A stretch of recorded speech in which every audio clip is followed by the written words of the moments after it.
एक मिनिट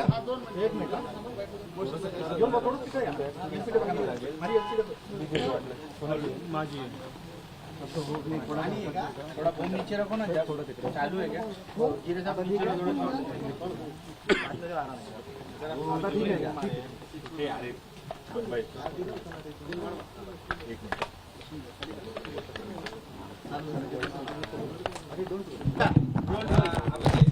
रामदेव बाबा असं म्हणाले की त्या आंदोलनानं जेनजीनं संस्कृतीला बदनाम केलेला आहे. आज त्यांचं स्टेटमेंट होतं. कशा प्रकारे बदनाम केले? लोकतंत्रासाठी लढून बदनाम केलेले, आपल्या हक्कासाठी लढून बदनाम केलेले, पेपर फुटीच्या विरोधात लढून बदनाम केलेले. जर याला संस्कृती बदनाम करणं म्हणतात, जर लोकतंत्रासाठी लढणं, संविधानाच्या रस्त्यावर चलून विरोध प्रदर्शन करणं, डॉक्टर बाबासाहेब आंबेडकरांचा फोटो घेऊन चालणं, महात्मा गांधीचा फोटो घेऊन चालणं, जे भीमचे नारे लावणं संस्कृती बदनाम करणे, तर रामदेव बाबांना सांगा आम्ही करतोय संस्कृती बदनाम.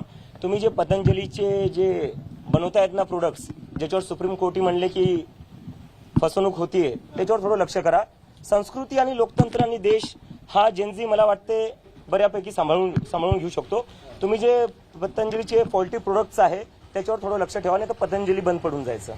दुसरा एक विषय आलेला आहे की सीजीपी आणि संयुक्त किसान मोर्चा पुढच्या काळात सरकार विरोधात आक्रमक होतील असं झालं. काल सीजीपी आणि तुमची टीम आणि संयुक्त किसान मोर्चाचे काही सदस्य एकमेकांशी राकेश टिकेत यांच्याशी भेट घेऊन या सगळ्या मुद्द्यांवर चर्चा केली होती की प्रश्न कसे पुढे घेऊन जायचे.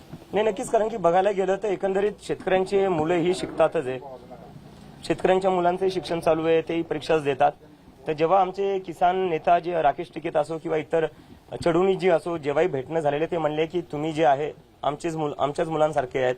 आमच्या मुलांना करिअर करायचं आणि त्याच्यासाठी हे सगळं आंदोलन आहे. आणि आमच्या आंदोलनात जो पाठिंबा आम्हाला किसान युनियनकडून भेटलेला आहे, किसान नेत्यांकडून भेटलेला आहे, तो खूप महत्वाचा होता, मोलाचा होता. आणि जेव्हा गरज होती तेव्हा ते आमच्या सोबत उभं राहिलेले. आणि इथून पुढे जेव्हा जेव्हा शेतकऱ्यांना असो, किसान नेत्यांना असो आमची गरज पडेल, आम्ही त्यांच्यासोबत उभाच राहू. तसा प्रयत्न पुढच्या काळात एकमेकांसोबत असणार आहे का? मी सांगतो ना, जिथं जिथं शेतकऱ्यांना आमची गरज पडेल तिथे आम्ही सोबत राहू. कारण की मी जर सांगायला गेलो, मी स्वतः हिंगोलीतून येतो, माझ्या घरचे अजून शेतीच करतात. कुठं ना कुठे या देशात प्रत्येकांच्या घरी शेती असते, प्रत्येकांचे घरचे शेतातूनच आलेले आहेत. आपण काय सगळे आयटी कंपन्यातून, आपल्या घरच्या आयटी कंपन्यातून आलेले नाहीये किंवा सरकारी जॉबमधून आलेले नाहीये. आपण सगळ्यांची सुरुवात ही शेतकरी घरातूनच झालेली आहे. त्यामुळे शेतकऱ्यांना जिथेही गरज पडेल तिथं आम्ही सोबत उभा राहू. राहुल गांधींनी काल प्रेस कॉन्फरन्स घेतली, ते असं म्हणाले की या सगळ्या विद्यार्थ्यांवर जे हल्ला करतायत, बुलेट चालवले, फायरिंग केली, त्या प्रकरणावर गृहमंत्री अमित शहा यांनी रिझाईन केलं पाहिजे. ते केल्याशिवाय आम्ही स्वस्त बसणार नाही. मला तर वाटतं अगदी केलंच पाहिजे. कारण की दुसरा एक प्रश्न हा पण येते की कॉक्रोच जनता पार्टीला बाहेरून फंडिंग येते किंवा बाहेरून चालवण्यात येते. तर माझ्या मनात असा प्रश्न येतो, अमित शहा असताना हे सगळं शक्य कसं काय झालं? हे तर मग अमित शहाचं फेलियर आहे. जर आम्हाला बाहेरून फंडिंग येते किंवा कॉक्रोच जनता पार्टी बाहेरून चालतीये तर मग हे तर गृहमंत्र्यांचं फेलियर आहे. चाणक्य कसले मग? तुम्ही असताना जर बाहेरून फंडिंग येते किंवा बाहेरून चालवण्यात येते, मग तर तुम्ही स्वतः फेल झाले आणि तुम्ही राजीनामा दिला पाहिजे. आणि 20 तारखेला ज्या प्रकारे विद्यार्थ्यांचं रक्त वाहण्यात आलं जंतर मंतरवर दिल्ली पोलीसच्या हातातून, ते अमित शहाच्या ऑर्डर शिवाय दुसरं कोणाचा ऑर्डर नसणार. जोशी हे सुद्धा बदनाम आहेत असं प्रियंका गांधी संसदेत म्हणाल्या. त्यानंतर बाहेर ते असं म्हणाले की मी ठाम आहे, ते सत्य आहे, ते सुद्धा दोषी आहेत. मी त्यांची एक क्लिप पाहिली जिथं जे बिल्किस बानोचे बलात्कारी होते त्यांच्या स्वागतासाठी काहीतरी बोलले ते. तर देशाचा शिक्षा मंत्री हा बलात्काऱ्यांचं स्वागत करतो, त्यांची तारीफ करतो. हे तर म्हणजे प्रधानला काढून अजून एक विचित्र माणूस बसून ठेवलेला आहे. काय मेसेज देताय तुम्ही देशाला की जो शिक्षा मंत्री आहे तो बलात्काऱ्यांचा सपोर्ट करणार, त्यांचं स्वागत करणार? पण हे लोक करणार पण काय? यांच्या पक्षात दुसरे कोणते लोक आहेत? सगळी गुंड भरलेली आहेत. कुलदीप सेनगर झाला, काय होता यांच्या सरकारमध्ये? काय ते जे राम रहीम आहेत ते पैरोलवर बाहेर येतात. तर गुंड आणि बलात्काऱ्यांचं समर्थन करणारी ही सरकार आहे. कंगना रावतांची एक चर्चा होते, ते जनरेशन गटार असं म्हणते जेनजीला, आणि त्यावरून आता बरंच वाद होतं. कंगना राणावत बद्दल काय बोलू, मला काही एक असं चित्र दिसतंय सोशल मीडियावर की झेंझीला सपोर्टही केला जातोय आणि त्याच प्रमाणात त्याच सोशल मीडियावर झेंझीला आता ट्रोलही केलं जातंय, संस्कारांची आठवण करून दोन्ही बाजू चालवल्या जातात. जेनझीला ट्रोल केलं जातं, मला याच्यावर कळत नाही जेनझी आहे कोण? जे मुलं आज 15 ते 25 ते 28च्या वयोगटातले, त्या मुलांना ट्रोल करून भेटणार काय? उद्या हेच मुलं जाऊन नागरिक बनणार आहे, उद्या हेच मुलं जाऊन वोटर्स बनणार आहेत, उद्या जाऊन हेच मुलं देश चालवणार आहेत ना. तर त्यांना असं तुम्ही वेगळं ट्रोल का करताय? ते काय कोणत्या पक्षातले किंवा कुठल्या विचारधारेचे का काय? सामान्य घरातले मुलं येते, त्यांना ट्रोल करून कोणाला काय भेटणार आहे? एक नाशिक पोलिसांनी आता एक एसओपी काढली आहे, म्हणजे जेनजीच्या आंदोलनाचा जो पोलिसांना त्रास झाला किंवा पोलिसांना त्रास झाला, त्यांनी एसओपी काढली अशी आहे की आता जेनजीची पिढी आहे ती मोबाईल सुरू ठेवते आणि तुमचं सगळं रेकॉर्ड करते, तर ते काय करायचे अशी पोलिसांनी एसओपी काढली, याच्यावर काय मत आहे? मला वाटतं जर तुम्हाला रेकॉर्ड व्हायची भीती असेल ना, तर तुम्ही स्वतःलाच विचारा तुम्ही अशा गोष्टी का करताय ज्याची तुम्हाला रेकॉर्ड होईल अशी भीती वाटते. आम्ही आंदोलन केलं, कॅमेऱ्यांसमोर केलं, मीडियाचे कॅमेरे होते, पोलिसांचे कॅमेरे होते, माझ्या चेहऱ्यावर तर 24 तास दिल्ली पोलिसांचा कॅमेरा होता. आम्ही तो घाबरलो नाही कोणती गोष्ट रेकॉर्ड होण्यापासून. जर पोलिसांना काही रेकॉर्ड होईल याची भीती वाटते, याचा अर्थ पोलिसांच्या मनात काही ना काही वाईट करायचं आहे म्हणूनच भीती वाटते ना. नाही तर पोलिसांना काय भीती वाटली पाहिजे रेकॉर्ड करायची? एसओपी केली आहे त्यांनी. एसओपी करण्यापेक्षा काय करू नये असं सांगताय? मला वाटते काय करावं ना, संविधान फॉलो करावा पोलिसांनी. देशातली जी पोलीस आहे ती एका पार्टीची पोलीस नाही, ती या देशाची पोलीस आहे, ती संविधानावर चालणारी पोलीस आहे, बीजेपीच्या व्हॉट्सअप फॉरवर्ड चालणारी पोलीस नाहीये. आणि जर तुम्हाला बीजेपीचेच ऑर्डर फॉलो करायचे असतील आणि देशाचं संविधान बाजूला ठेवायचं असेल तर खाकी पॅन्ट काढून खाकी चड्डी घाला, बीजेपीच्या हेडक्वार्टर समोर उभा राहा आणि म्हणा मे भी चौकीदार. आणखीन एक कनेक्शन लावलं जात आहे की आपण जिथे मुक्कामी होतात तो राष्ट्रवादीचा कुठला देशचा प्रवक्ता आहे, ते तर मी स्वतः सांगितलेलं आहे. पवारांचा, आणि शरद पवारांची मोदींची भेट हा. आणि मोदींना शरद पवारांचं केलेलं दारातलं स्वागत हा. आणि अभिजित अरे बापरे. गणित लावलं जातं, याच्याबद्दल काय? असे गणित तर भरपूर लागले. आधी जॉर्ज सोरोसचं गणित लागलं, मग चायनाचं लागलं, मग पाकिस्तानचं लागलं. पण अनिश गावंडे हे तर मीडियालाही कळालं नसतं, हे मी स्वतः सांगितलेलं आहे. आणि अनिश माझा चांगला मित्र आहे आणि मित्र म्हणून मी त्याच्या घरी राहिलो. अनिश म्हणला तू कुठेही दिल्लीत असशील, आणि फक्त पहिल्यांदा मी याच्या आधी दिल्लीत गेलो होतो, अनिशच्या इथं मी भेट द्यायला जायचो, राहायचो. ते एक मित्र म्हणून मी त्याच्या इथं राहिलेलो आहे. बाकी याच्या पुढे काही नाही. म्हणजे पवार साहेब आणि मोदी हे दोघं खूप मोठे लोक आहेत. अनिशचंही भेटणं होत नसेल आणि माझं इथं भेटणं नाही. पवार साहेबांना तर मी तेव्हा पहिल्यांदा भेटलो जेव्हा ते जंतर मंतरवर आले, आणि तेही याकरता आले होते, त्यांना विचारायचं होतं जी मारहाण झाली होती मुलांना त्याच्याबद्दल ते चर्चा करण्यासाठी आले होते. एक विषय आहे की तिथे जे ट्रक अरे हा नाही, थांबा हा महत्वाचा. दगडाचे जे ट्रक होते ते पुन्हा 3 टप्प्यावर एका पत्रकाराने समोर आणलेले आहे की मग पहिल्या दिवशी सांगितलं की आम्ही ते कुठेतरी ऍक्सिडेंट झाला होता म्हणून ते खाली करून टाकलं, दुसऱ्या दिवशी तो ट्रक दिसला, आंदोलनस्थळी दिसला, दुसऱ्या दिवशी असं काहीतरी बरंच शिकवलं. हे मी स्वतः मला कळाले वाटतं हे आता म्हणजे आता नाही कळालंय, हे तुम्हाला उशिरा कळालंय, हे तुम्हाला उशिरा कळालंय. 19च्या रात्री आणि 20 तारखेला सकाळी 5:30 वाजता ते ट्रक मी स्वतः पाहिले होते. दगडांनी भरून आणलेले ट्रक दिल्ली पोलिसांनी लावले होते आणि फक्त ट्रकच नव्हते, एक ऑलरेडी डॅमेज झालेली व्हॅन तिथं उभा केलेली होती जंतर मंतर जवळ. आणि जेव्हा मी पोलिसांना विचारलं, मी तो व्हिडिओ काढून मी स्वतः ट्विट केला होता, तुम्ही 20 तारखेचं माझं ट्विट बघा. सकाळी 6 वाजता मी ट्विट केलं होतं की दगडांनी भरलेला ट्रक हा सेंट्रल दिल्ली सारख्या सेन्सिटिव्ह ठिकाणी आला कस काय, आणि त्याच्या बाजूलाच एक तुटलेली व्हॅन कस काय उभा झाली. तेव्हा तर आमचा मार्चही सुरू झालेला नव्हता. तर पोलिसांनी हे आधीच प्लॅनिंग केलं होतं की एक दगडांनी भरून ट्रक आणून ठेवायचा, एक आधीच फुटलेली व्हॅन उभा करायची, म्हणजे दुसऱ्या दिवशी सांगता येईल विद्यार्थ्यांनी दगडफेक केली. दगडफेकचं हे पूर्ण जे प्लॅनिंग होतं हे ऑर्केस्ट्रेट पूर्ण दिल्ली पोलिसांनी केले. आणि मला याची आशंका जेव्हा होती तेव्हा मी स्वतः डीसीपीला जाऊन भेटलो आणि मी डीसीपीला विचारलं हा दगडांनी भरलेला ट्रक इथं आला कस काय.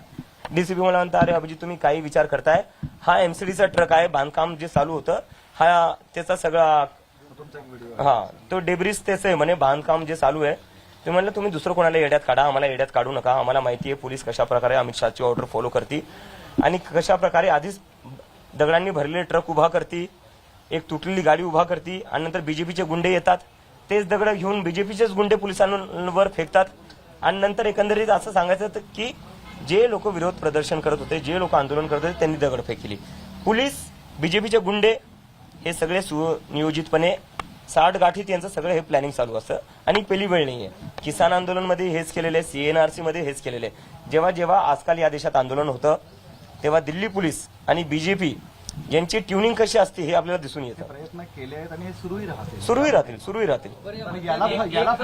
आंदोलनाच्या संदर्भात झालं. अभिजित, विषय असा आहे की जर समजा सगळ्या विरोधकांनी एकवटून आंदोलन केलं पुढच्या काळामध्ये या विषयावर, तर तुम्ही कॉक्रोच मोर्चा किंवा कॉक्रोच म्हणून तुम्ही हेल्प कराल का त्यांना त्याच्यामध्ये सहभागी व्हाल? कोणाला?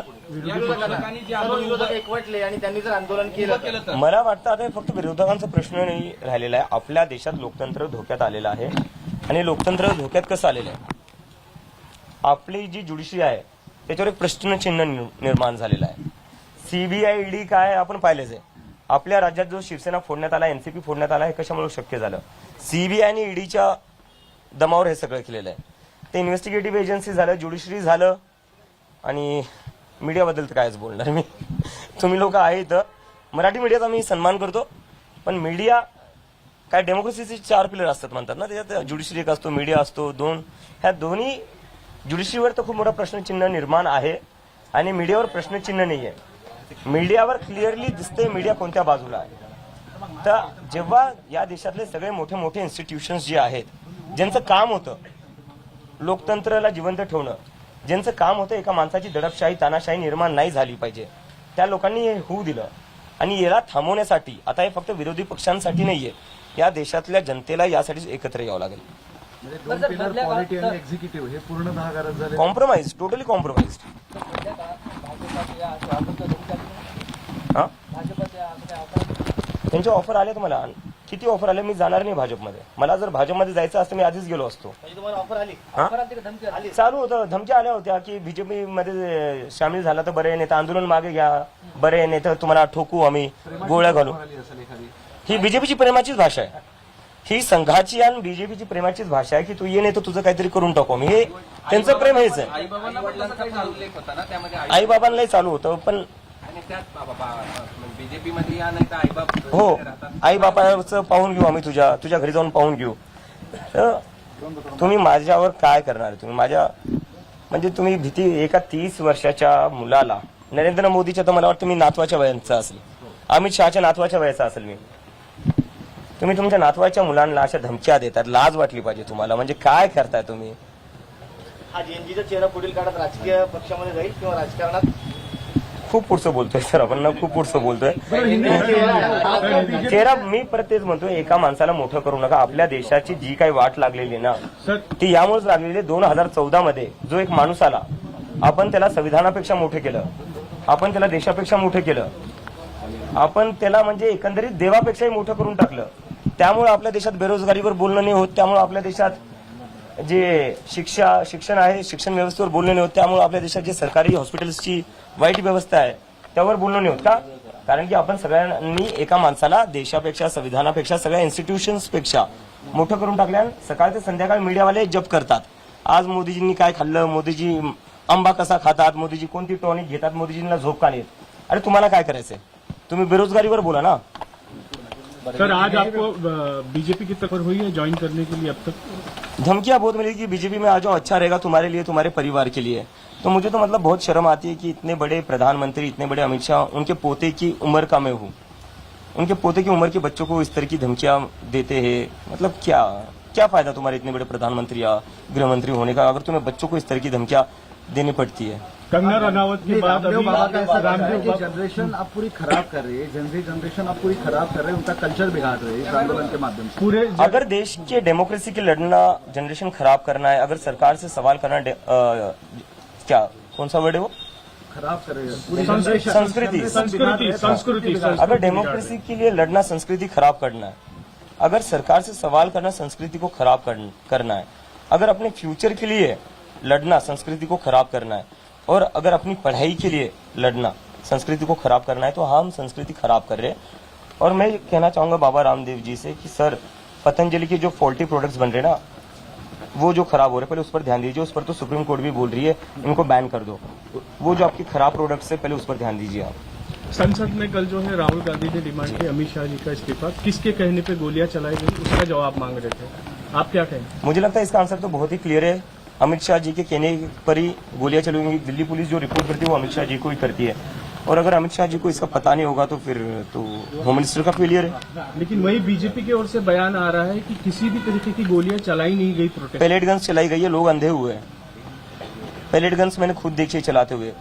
हॉस्पिटल में क्रिटिकल थे वो पेशेंट्स. और गोलियां क्या नहीं चली. बिहार में क्या हुआ है, AK-47 बिहार में क्या हुआ? AK-47 किसने चलाई? किसकी सरकार है वहां पर? मतलब देश के बच्चों के ऊपर तुम AK-47 चला रहे हो। एक टाइम था इस देश में AK-47 चलाई जाती थी आतंकवादियों पर, अजमल कसाब पर। जब पार्लियामेंट पर अटैक हुआ था तब AK-47 चलाई जाती थी। आज AK-47 चलाई जा रही है स्टूडेंट्स पर। क्या आने वाले दिनों में अगर विपक्ष कोई अगर बड़ा मुद्दा लेता है सरकार के खिलाफ, तो क्या कॉकरोच जनता पार्टी उसमें सहभाग लेंगे, उन्हें सपोर्ट करेंगी? मुझे लगता है अभी सिर्फ विपक्ष नहीं, इस पूरे देश को एक साथ आने की जरूरत है। इस देश में जो लोकतंत्र है, जो चीजें चल रही है, अभी भी क्या हुआ, हमारा प्रोटेस्ट खत्म होकर कुछ दिन ही हुए, सरकार ने आश्वासन दिया था कि किसी भी स्टूडेंट्स को तंग नहीं करेंगे, लेकिन फिर भी स्टूडेंट्स के घर जाकर उनको धमका रहे हैं, उनको डिटेन कर रहे हैं, उनको अरेस्ट की धमकियां दे रही है। एक तरीके से लोगों की आवाज दबाने की जो कोशिश की जा रही है, उससे तो एक चीज साफ पता चलती है, ये सरकार डेमोक्रेसी में बिलीव नहीं करती है, लोकतंत्र में बिलीव नहीं करती है। इस सरकार की वजह से इस देश का डेमोक्रेसी और लोकतंत्र कमजोर हो चुका है। लोकतंत्र को बचाने के लिए, संविधान को बचाने के लिए सिर्फ विपक्ष नहीं, सभी लोगों को एक साथ आना पड़ेगा और हम सब एक साथ आएंगे। विदेशी फंडिंग आपको हो रहा है, साहब किया जा रहा है फंडिंग? मुझे लगता है अगर हमें विदेशी फंडिंग मिल रही है या हमें विदेश से कंट्रोल किया जा रहा है तो ये तो अमित शाह जी का फेलियर है। फिर अमित शाह जी को भी रिजाइन देना चाहिए। इतने बड़े चाणक्य के होने के बावजूद विदेश से फंडिंग कैसे आ रही है, विदेश से कैसे कंट्रोल हो रहा है? सर, शिक्षा मंत्री पर प्रियंका गांधी ने जो बयान दिया उसके ऊपर आप क्या कहेंगे? बयान क्या था, मैंने सुना नहीं। उन्होंने कहा था कि प्रियंका गांधी ने कहा कि ये भी वैसे ही जो हटाया गया बस उनकी रिप्लिका ही है। रिप्लिका। हाँ, मतलब अब देखो बीजेपी में क्या है, उनके पास लोग भी तो नहीं है। अभी मैंने देखा वो शिक्षा मंत्री का कोई वीडियो वायरल हो रहा है जहाँ पर वो जो गुजरात में बिल्किस बानो का रेप हुआ था उसके रेपिस्ट का स्वागत कर रहे थे। तो ये पार्टी बस गुंडों और बलात्कारियों का स्वागत करने में ही इनका वही काम है। इस देश में कहीं पर भी बलात्कार होता है, बीजेपी के लोग पहुंच जाते हैं हारमाला लेकर कि भाई बहुत अच्छा काम किया तुमने, आओ तुम्हारा स्वागत करते हैं। कुलदीप सेंगर तो इनकी ही पार्टी का है। ये पार्टी में बलात्कारी और गुंडों का ही स्वागत किया जाता है और उनको ही सम्मान मिलता है। और बाकी जो हम जैसे नागरिक हैं, हम जैसे जो स्टूडेंट्स है, उनके लिए पैलेट गन से, उनके लिए लाठी है। और बिहार में तो AK-47 भी निकाल दी। We are people with a difference. We are the people of this country who believes in democracy, who believes in the constitution of India, who believes in Dr. Babasaheb Ambedkar and who believes in the philosophy and values of Mahatma Gandhi. Abhijit, एक मराठीतला प्रश्न आहे की नीट, त्यानंतर आता MPSC, TET चा आहे. TET या सगळ्यांचे पेपर फुटले आणि सगळा गदारोळ सुरू आहे. जसं केंद्रामध्ये शिक्षण मंत्र्याच्या राजीनाम्यासाठी एवढं मोठं आंदोलन उभं राहिलं, महाराष्ट्रात ती गरज आहे असं वाटतं का? गरज आहेच सर. या देशात जी शिक्षण व्यवस्थाची वाट लागलेली ना, त्यासाठी खूप गरजेचं आहे. कारण की ते केल्याशिवाय हे लोक लाईनीवर येणार नाही. यांच्याकडे इतका वेळ होता, यांनी काय केलंय? फास्ट ट्रॅक कोर्ट बसवली. मला खूप सगळे लोक आले म्हणे आता तर मोदींनी फास्ट ट्रॅक सुरू केली, फास्ट ट्रॅक कोर्टचं आश्वासन दिलेलं आहे. जे काही पेपर लीक आहे ते फास्ट ट्रॅक कोर्टमध्ये जाणार आणि लगेच जे काही आहे त्याच्यावर कारवाई होणार आणि आंदोलन मागे घे. मला असे बोलण्यात आलं खूप सगळ्या लोकांकडून, आंदोलन मागे घे. आता नरेंद्र मोदींनी फास्ट ट्रॅक कोर्ट बसवली. काय झालं त्या फास्ट ट्रॅक कोर्टचं? पहिली सुनवाई जी आहे ती पोस्टपोन झाली का? कारण की सीबीआयचा काउन्सिल आला नाही. तर अशी ती या लोकांची व्यवस्था आहे. या लोकांना इलेक्शन रॅली असेल ती टाइमवर होईल. या लोकांना जिथं जिथं इलेक्शनचा प्रश्न असेल त्या सगळ्या गोष्टी टाइमवर करतील. पण जिथं शिक्षणाचा प्रश्न येईल तिथे या लोकांकडून एकही गोष्ट नीट होणार नाही. इलेक्शनसाठी गुजरातवरनं, बिहारच्या इलेक्शनसाठी मला वाटतं आता गुजरातवरनं ट्रेन पाठवल्या होत्या. आपल्या महाराष्ट्रातल्या किती मुलांना पोलीस भरतीसाठी कसं जावं लागतं? एक तरी स्पेशल ट्रेन यांनी सोडली आहे का विद्यार्थ्यांसाठी? मुंबईतल्या मुलांना गडचिरोलीला जावं लागतं, गडचिरोलीच्या मुलांना कोल्हापूरला जावं लागतं. आणि कोणत्या अवस्थेत राहतात ते? भर पावसात ग्राउंडवर झोपावं लागतं, रस्त्यावर झोपावं लागतं. त्यांच्यासाठी हे लोक काही व्यवस्था करत नाही. जशी तुम्ही तुमच्या वोटर्ससाठी इलेक्शनच्या वेळेस स्पेशल ट्रेन चालवतात, अशी कुठली तरी एक ट्रेन तुम्ही चालवली का स्टुडंटसाठी, परीक्षा भरतीसाठी, पोलीस भरतीसाठी?